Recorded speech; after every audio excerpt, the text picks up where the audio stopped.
All right, guys, welcome to another episode of Coffee is for Closers. It's Matt and James here today, as usual.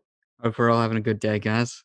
Chatting We've been having fun for the last 5 minutes talking shit before we started. Hence, if you logged on, you would have heard Matt laughing as he said hello. Yeah. Another joke at my expense. That's all I am to everybody. But today's episode is going to be the best podcast you've ever listened to. And approved by my mother. She said that. That was the last night. So what are we going to talk about today, James? I'll let you take that along the way. We're going to talk about really like what we've done in our organization to develop leadership and develop culture, values, and standards for everyone, like at whatever level they're in within our organization.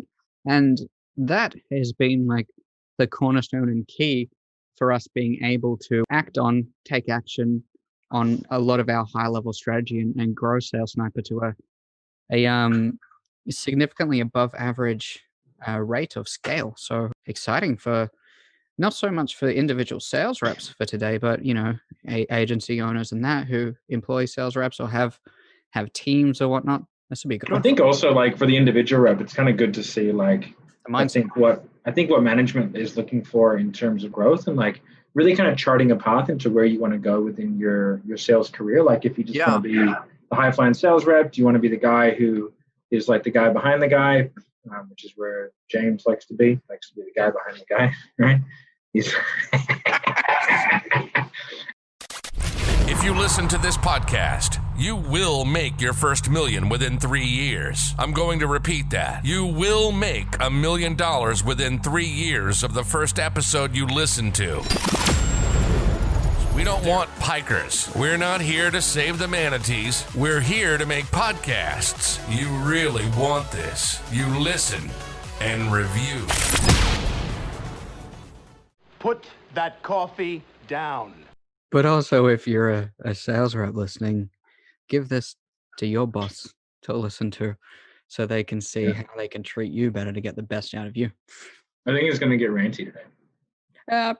Maybe not. I feel the rant coming on, James. I feel not necessarily ranty, but I don't know, probably a little bit passionate, maybe. Passionate.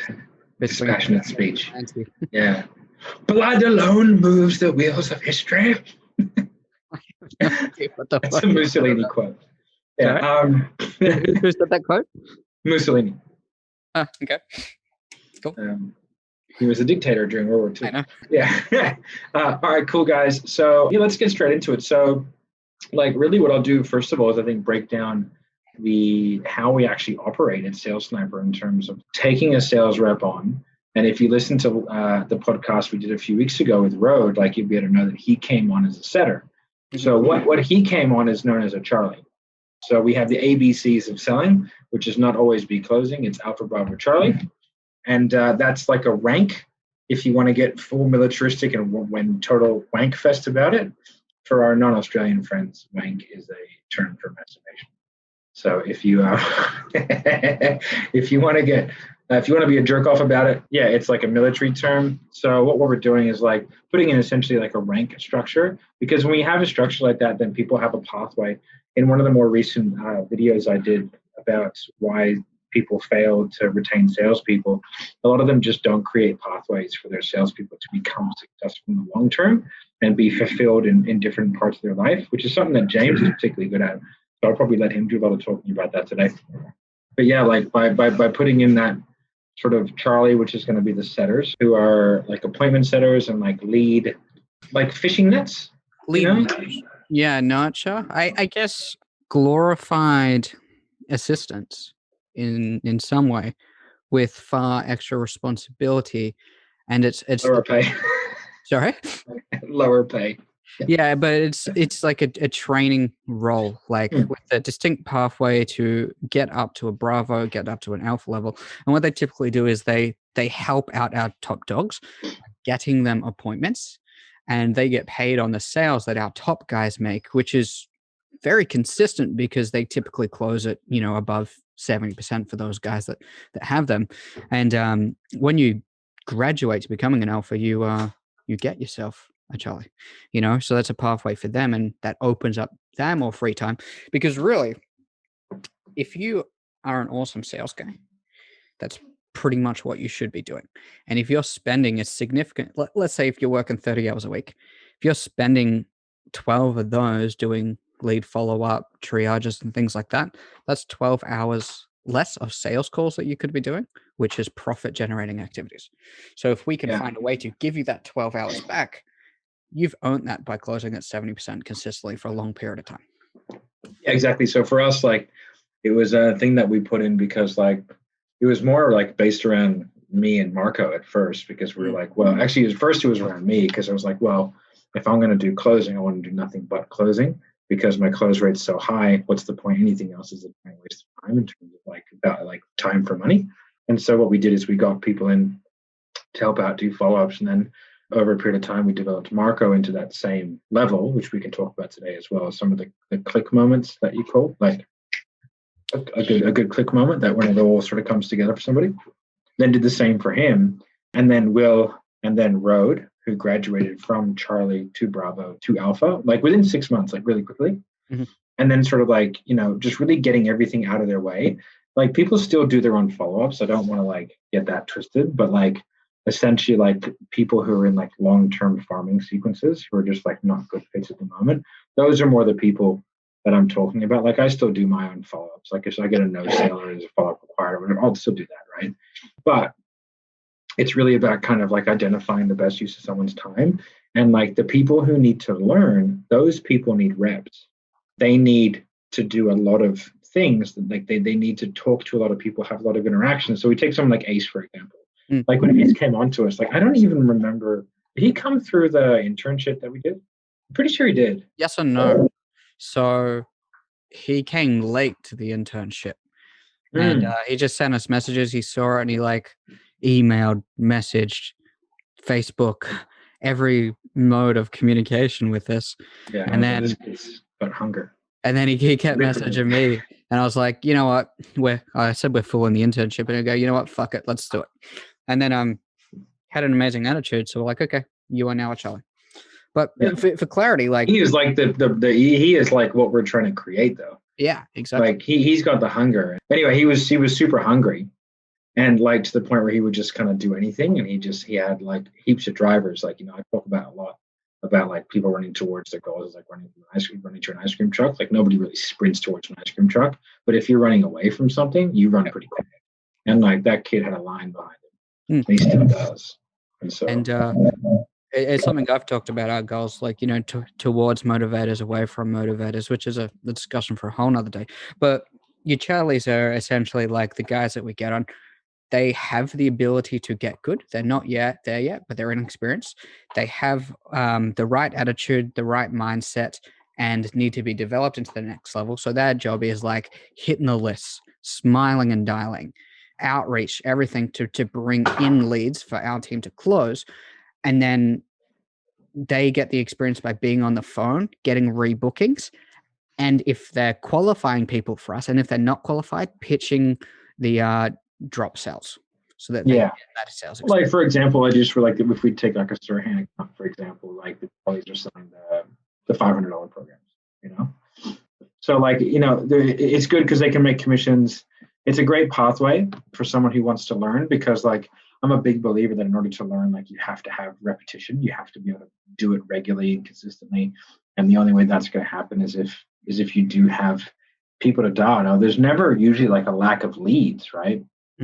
But there might be a lack of booked calls. There might be a lack of something. Yeah. So for a closer that's closed-minded, there might not be a lack of opportunity. But if we can bring someone in whose job is to generate opportunity, not through cold outreach, but through like having a look at like the spheres of influence that the account holder has. Like if you take Sales Sniper, for example, like a sphere of influence would be our Facebook group. Make sure you join it to heaps of free content, right? Now the point of that is to generate a community so that we can upsell our low end and then upsell our high end as well. Which we don't really do much of because we're pretty busy selling other people's shit, to be honest. But we do that to develop a community, right? And then one day you'll get pitched. Yeah, one day. So we're like, that's one sphere of influence. The next will be my personal Facebook page, because that gets a lot of interactions. The next would be the email list. The next would be like my DMs. and then the Facebook page, right? It's like we have those spheres of interest, also LinkedIn, Twitter, all that kind of stuff. We have those spheres where like people are interacting. So like, well, those people are interacting in content. So are they potentially customers? Let's just do some quick interactions, see if they are actually potential customers, then get them booked into a call. Can we get their phone numbers some way through some sort of lead generation or through some sort of bribe, like giving away the objection handling matrix if we were to put a phone number on that, something like that, right? So I'm just taking Sales Sniper as an example because I don't want to use anybody's, I don't want to fuck anyone's chi when it comes to like their lead gen strategies. So I'll just talk about us. But we also have this podcast and the YouTube channel, right?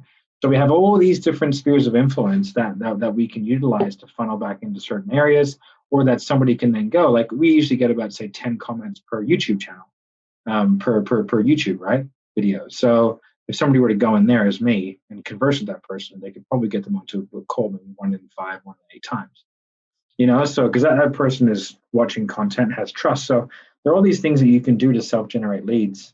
If you do want some help with that, you can go onto our website under the resources tab and have a look at the sales rep lead generation SFP, which is in there, which is something that we've developed to help the Charlies get more opportunity for themselves, right? But through all that kind of interaction, there's a couple of things they get. The first of all is they learn the value of a lead. Super important, because a lot of closers these days, especially if you come out of like the Dan Locke School, you come out of Sales Mentor, any of the high ticket closing courses that teach you that you can leave your 9 to 5, right? Regardless of how good or bad those courses are, right? I'm not talking about the efficacy and the content in those courses.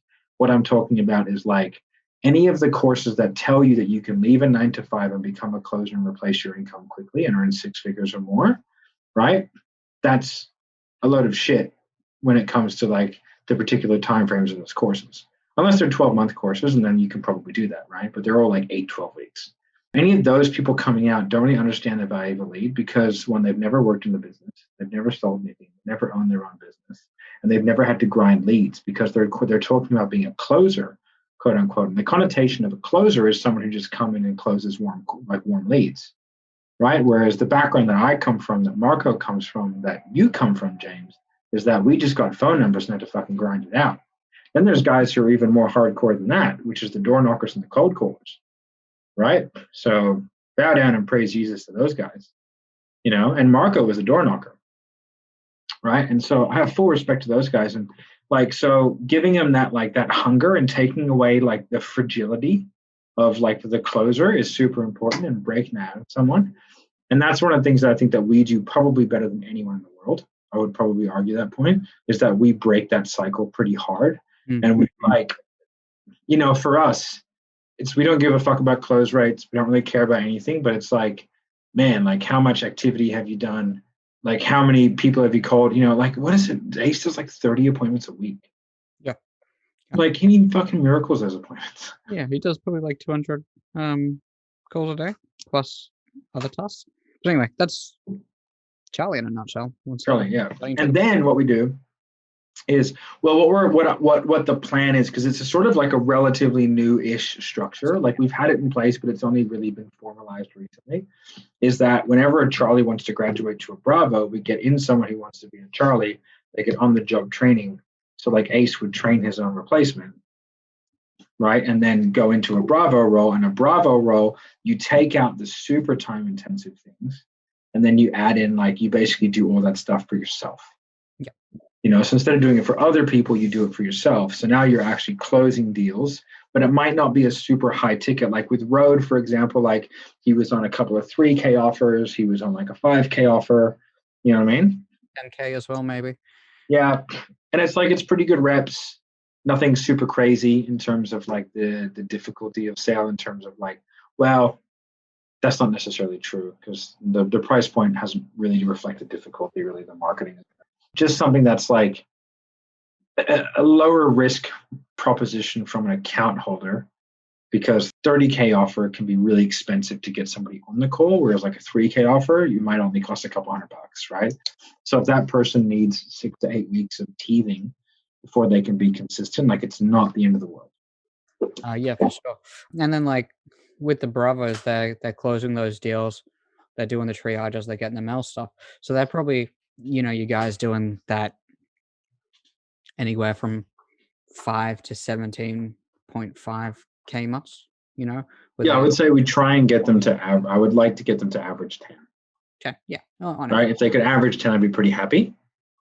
It's going to take them a little while to get there, just simply because like usually they're only going to be on one account, maybe two, but like they're just not quite there yet in terms of like their abilities to close super consistently. But like we have access to so much sales training in Sales Sniper. They get twice a week with me. They can book one-on-ones whenever they want, right? Which is cool as long as I have the availability. They also have our internal sales trainer, Jimmy, who they can book whenever they want. He reviews like at least 1 to 2 calls a week per person. So we have a very, very high level. Plus we have daily sales huddles and OKRs they have to meet each day and all that kind of stuff. So there's a lot of stuff they have to do to ensure that like their activity levels are high, and they have like KPIs on activity, not close rate, because close rate will get better. Everyone's going to try and close as much as they can at all times. That's why I don't put numbers on that, because it seems stupid. But putting numbers on like how many follow-ups do you do per week, that seems to make sense to me. Then the alphas should really, from a monetary perspective, they should be making like 30K. Yeah. Yeah, but it might take them 6 months to get there once they're an alpha, but they should like go from 10 to 15 to 20 to 25 to 30 pretty quickly within 6 months, because the opportunity is there and they have everything out of their way to be able to do it. It's really like, we find that it's very hard for the guys to get from that 5K to 15K months. All right. But once they're getting to that 15K and floating around that 15K mark, that's when that click moment happens.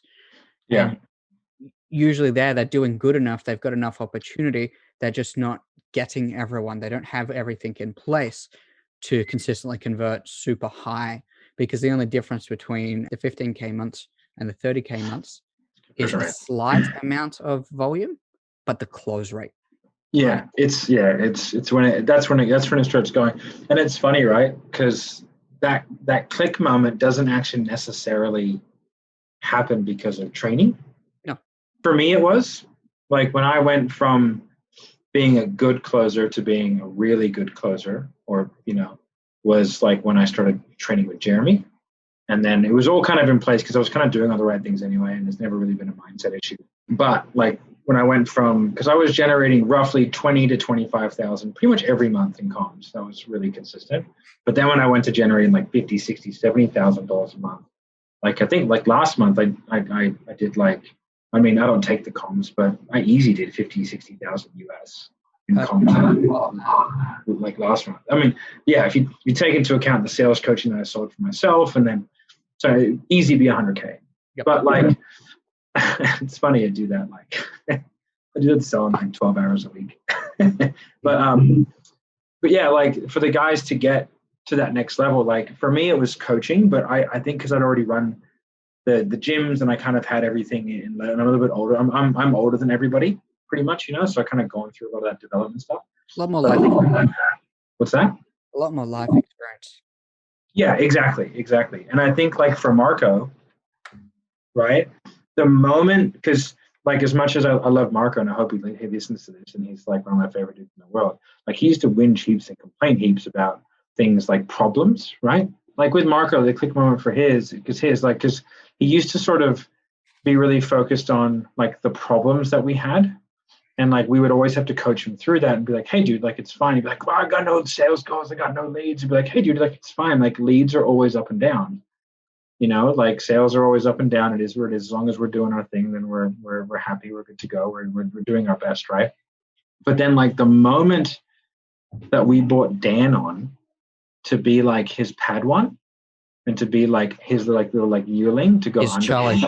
Yeah, his Charlie, exactly. And we gave him the responsibility of developing someone, and he did really well. He made a few mistakes in developing people, which is totally normal and fine. And that was all part of his development, was to learn how to develop somebody.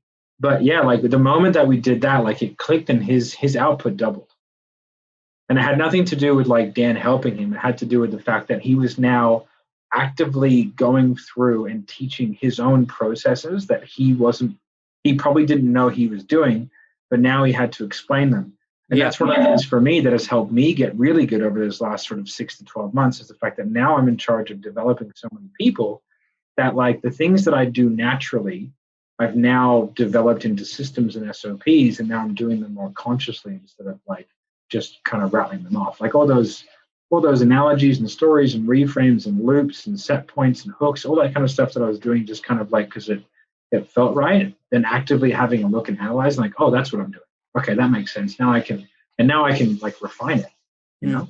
Mm-hmm. But also, like, as a part of Marco's development process, I spent more time with him developing his leadership and development skills. And a part of that leadership learning is like, you can only focus on the things that you can control.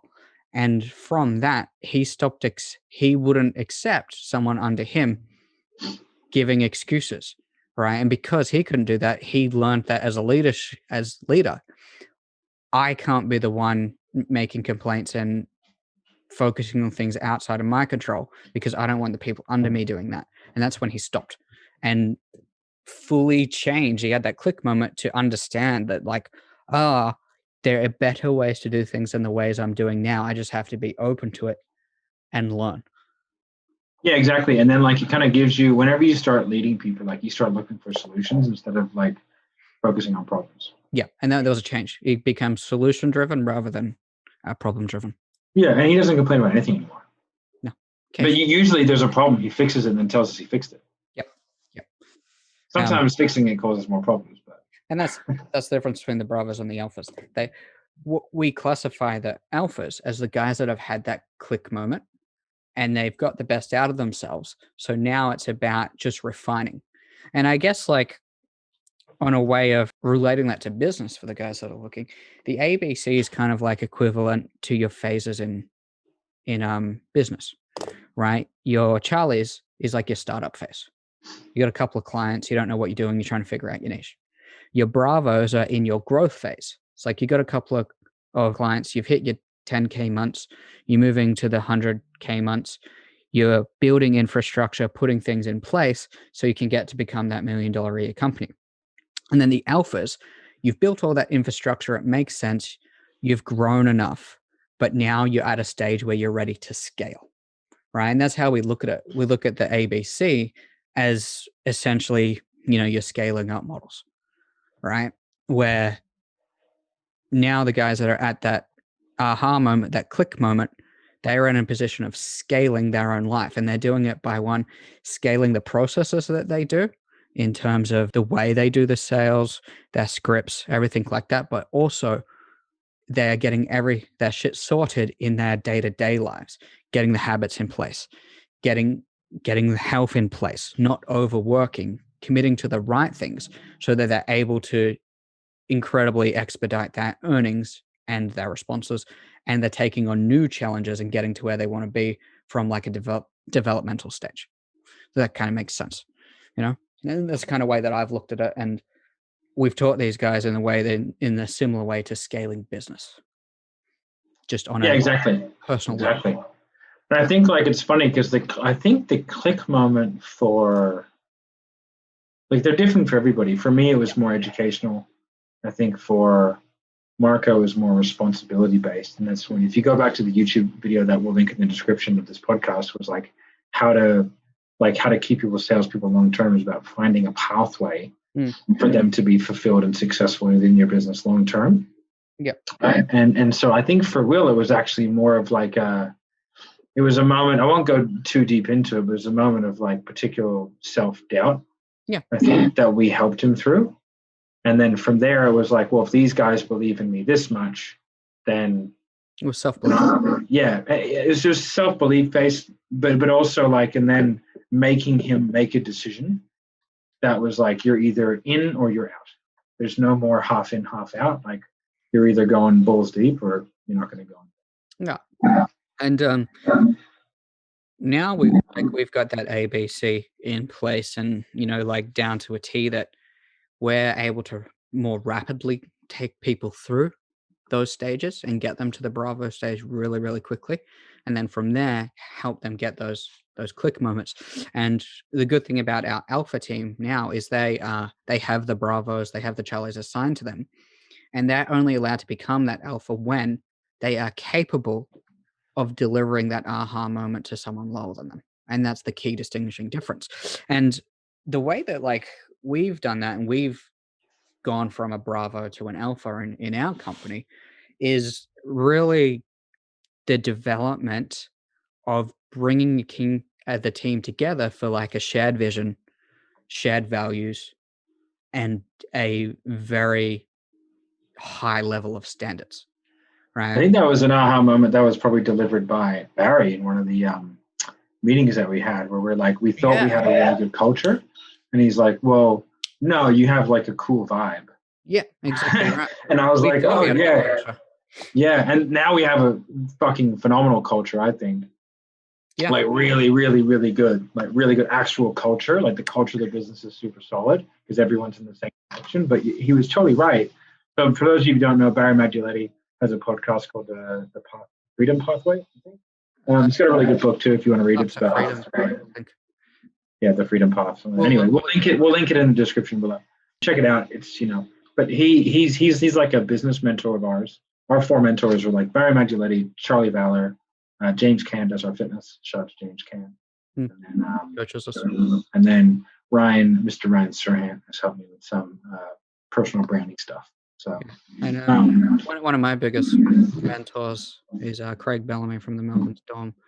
I don't work with him, but I used to, and it was after that conversation with Barry where we said, we got a good culture. He's like, you don't, because do all of your staff know your core values? I was like, yeah, you're right, they don't. And I had a very strong click moment for me about some stuff that I learned from Craig Bellamy at the Melbourne Storm years ago, and we put that into fruition.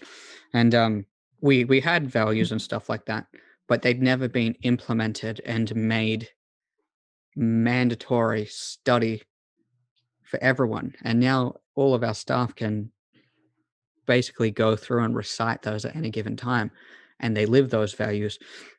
And the reason it's so important is those values drive the standards of everyone in the organization. And one of those values being open, and we have a very open culture within our team to the point where everybody on our team lifts to the next level because that's warranted, and there's people that will call them out if they're not doing what's necessary.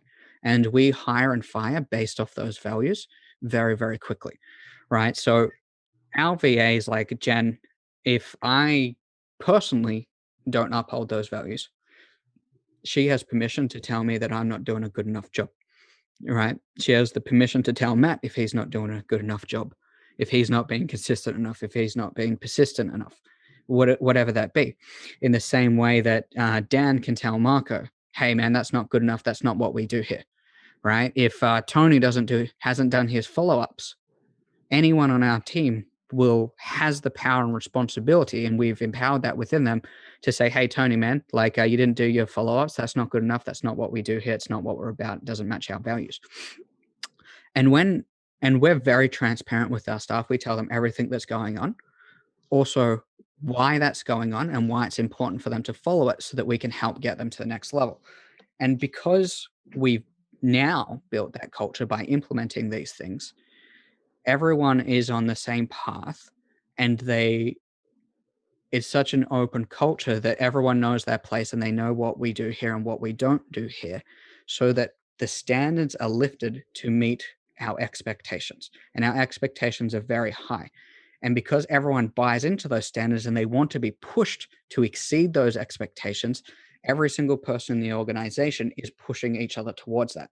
And that's what breeds a culture of success, is we all buy into the exact same values, the vision of where we're going, but more importantly, why we're going there. And it doesn't allow people to drop the ball. And if they drop the ball, they get called out. And if they get called out, they want to make up for it and do better so it doesn't happen again. And very powerful. I think that transparency, like today in the team meeting, I went through all of our fixed expenses, and I didn't do that to like scare anybody, because our fixed expenses are like, close to $100,000 a month. But I did it to like just be like, hey, this is why we're doing it. This is my reasoning behind some of the decisions that I'm making. And I want the team to know that, because like I don't need to hide anything. Like I don't hide the comm splits that we get. I don't do anything like that. Like I don't really see the point, because like they want us to grow, because like the amount of stuff that we provide them is well worth the money. Yeah. And we make their lives easy, and we do all their admin, and we we provide them with accounts that they could never get by themselves. And that's also, which brings us to like the next point, which is like, what is one of the things that we've done that I don't think anybody else is doing? And I think by the end of the year, we would have spent close to $100,000 on stuff. On gifts. Spent 50 grand on watches. 52,000 actually. 52. $52,000 on watches for staff. There's a couple of watches that I have that I haven't given out yet. So Sounds like I'm getting a Christmas present. I have no idea. I have no idea what you're talking about. Definitely, that's not the case. No, it definitely is the case. So congratulations. But yeah, so like 52,000 plus like our staff party will cost, tens of thousands of dollars, which is just, but it's like, there's a couple things why. Like, first of all, we have the cash, which is awesome. We don't really boast about money too much. Like, we tell people how much sales we make, but like, we don't really give like a lot of sales organizations put up their numbers. I mean, you remember that one on Instagram that I told you where the guy was boasting numbers, and then like you look at the close rate, which he brushed over, and it was like 9%. I was like, what is this guy doing? To hide those numbers, at least change them on the spreadsheet before you put it on social media. Like the reason why we do that is because like if I buy Marco a $10,000 watch, right? Like Marco has the money to buy whatever watch he wants. Like I know how much money Marco makes. Marco's just fine, right? Like Marco doesn't need any money from me. But first of all, if we have a look at the driver behind the salesperson, like buying him something that he would never buy himself, but he covets as a status symbol, like that's a good move for us. One, because it makes him happy. I like making my staff happy. I like making Marco happy. But two, like it makes him feel good, and it sort of solidifies the relationship and what we're willing to do for him. And something that he would never buy himself. Yep. We bought Will a really, really nice watch as well. Bought him a Tag Heuer Aqua Racer. I actually bought him a Tag Heuer because I knew that his dad wore a Tag Heuer, right? So I knew there would be like a connection there, but he would never buy it for himself, even though, he's got the money too. Like, I know he does because I fucking pay him. So, but it's something that he would never buy himself. Yeah. And so like things like that, like there's other guys that we've bought, all kinds of random shit for. Done things for people, bought holidays for people when they were in bad situations and needed some help, and all these kind of things. And like we've even discussed buying one of our staff members a car, because like he sort of needs it. And so there's all these kind of things that we can do. And like if you talk to your accountant, they're going to be like, hey, don't do that, and be like, dude, I don't think you understand the game that we're playing here. Yeah, like salespeople are especially really good salespeople. Like they have every bit of opportunity in front of them, and like we're never going to be able to match the levels of opportunities that they'll be given, or at least the perceived opportunity. So I think that if they stay with us, they'll make more money long term. Plus, they're in an awesome organization which has a chance to grow to probably, like I think we can probably get to 8-9 figures eventually. Some of the deals that we put in place. You know what I mean? I think we'll be at 8 figures by next year for sure. End of financial year. June. Yeah.